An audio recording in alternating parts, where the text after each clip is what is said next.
RSS register ചെയ്യണമെന്ന പ്രിയങ്ക് ഖർഗെയുടെ പ്രഖ്യാപനത്തിൽ രാഷ്ട്രീയ ചർച്ചകൾ സജീവമാവുകയാണ്.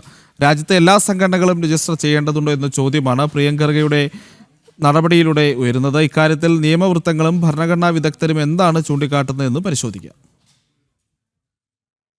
ഇന്ത്യയിലെ ഏറ്റവും വലിയ സാമൂഹിക സാംസ്കാരിക സംഘടനയായ RSS രജിസ്ട്രേഷൻ ഇല്ലാതെ പ്രവർത്തിക്കുന്നത് എന്തുകൊണ്ടാണെന്ന ചോദ്യമാണ് മല്ലികാർജുൻ ഖർഗെയുടെ മകൻ പ്രിയങ്ക് ഖർഗെ ഉയർത്തിയത്. സംഘടനയുടെ ധനസമാഹരണം, നികുതി സംബന്ധമായ കാര്യങ്ങൾ, ഓഡിറ്റ് തുടങ്ങിയവയെക്കുറിച്ചും പ്രിയങ്ക് ഖർഗെ ചോദ്യശരങ്ങൾ എയ്തു. എന്നാൽ രജിസ്ട്രേഷൻ നിർബന്ധമല്ലെന്നും RSSന് വ്യക്തികളുടേതായ ഒരു കൂട്ടായ്മ എന്ന നിയമസ്ഥിതിയാണ് ഉള്ളതെന്നും സർസംഘചാലക് മോഹൻ ഭാഗവത് മറുപടി നൽകിയെങ്കിലും പ്രിയങ്ക് ഖർഗെ വ്യാഖ്യാനങ്ങൾ തുടർന്നു. ശരിക്കും ഇന്ത്യയിലെ എല്ലാ സംഘടനകളും നിർബന്ധമായും രജിസ്റ്റർ ചെയ്യേണ്ടതുണ്ടോ എന്നുള്ളതാണ് അന്തരീക്ഷത്തിലുള്ള ചോദ്യം.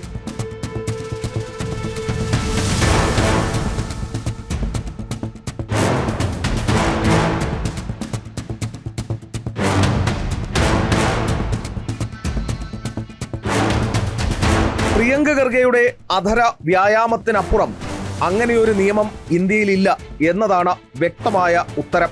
സൊസൈറ്റീസ് രജിസ്ട്രേഷൻ ആക്ട്, ട്രസ്റ്റ് നിയമങ്ങൾ, കമ്പനി നിയമം, ട്രേഡ് യൂണിയൻ നിയമം എന്നിവയുടെ കീഴിൽ സംഘടനകൾക്ക് രജിസ്റ്റർ ചെയ്യാം.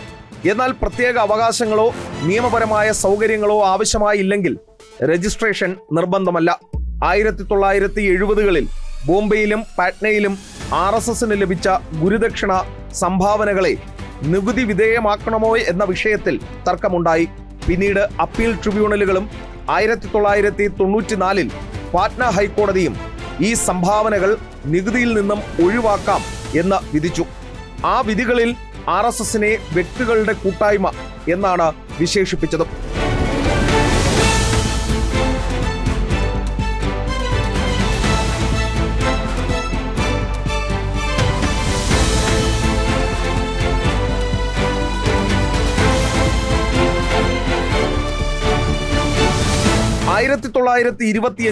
ഡോക്ടർ ഹെഡ്ഗേവാർ സ്ഥാപിച്ച RSS ഒരു അംഗത്വ അടിസ്ഥാനത്തിലുള്ള സംഘടനയായിരുന്നില്ല.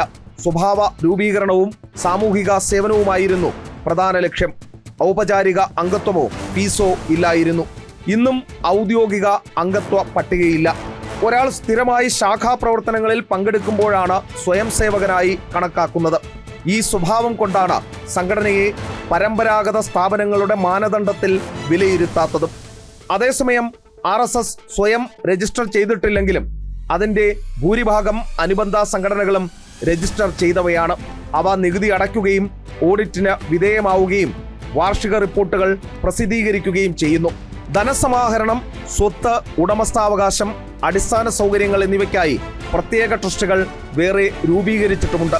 ഉദാഹരണത്തിന് ഡൽഹിയിലെ RSS ആസ്ഥാനം ഒരു ട്രസ്റ്റിന്റെ ഉടമസ്ഥതയിലാണ്. അതുവഴിയാണ് അതിൻ്റെ നടത്തിപ്പ്. ചുരുക്കി പറഞ്ഞാൽ ഇല്ലാത്ത അധികാരം ഉപയോഗിച്ച് ഇല്ലാത്ത നിയമം നടപ്പാക്കുമെന്നാണ് കുട്ടി ഖർഗെ അവകാശവാദം ഉന്നയിക്കുന്നത്. എസ് ശ്രീകാന്ത്, ജനം, ഡൽഹി.